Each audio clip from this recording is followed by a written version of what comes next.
Hi, I'm Mike from Hunter Technical Support Department, and today we'll be reviewing some of the causes why your valve may not be opening. So here we'll be talking about the various reasons why a valve may not operate. The first of which you need to check, is it getting power from the controller?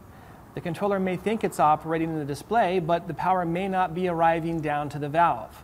That's one of the first things to check. Secondly, is the flow control open?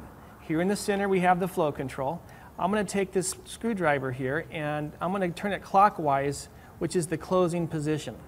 If you open it back up clockwise, you can open the flow control all the way to the top to where it stops. Don't overdo it, they are plastic parts. And then simply turn it back about a half a turn. So if the flow control is all the way counterclockwise, you know it is wide open. So that wouldn't be a cause either. The third possible reason is, does the valve have water? Does that main line have water in it?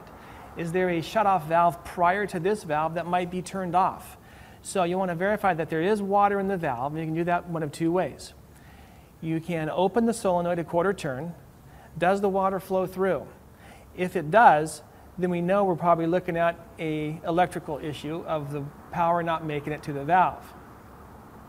But if you turn the solenoid and you have power and the valve still does not open, you may have a clog in the exhaust port. This happens to be a PGV valve, but all valves work in the same premise. There's an exhaust port under the solenoid.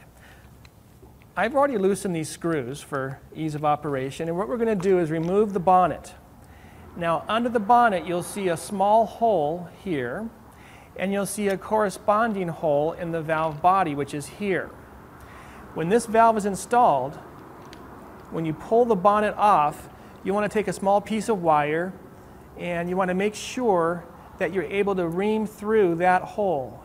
You might be able to see that blue wire there inside the valve body, but if you have debris caught in that hole, it'll prevent the valve from opening. How does it do it? Well, if the solenoid raises up the plunger, that water is supposed to escape down that exhaust port to allow the valve to actuate and open. But if that exhaust port is clogged, even though the valve is getting power and you have water pressure, the valve still will not open. After you've cleaned out the bottom exhaust port, you'll also want to make sure that you clean out the exhaust port going up through the bonnet. And in this instance, once you remove the solenoid, you'll see the lower connector to that exhaust port, and you can send a wire right up that hole as well too. That would be the reasons why a valve may not open.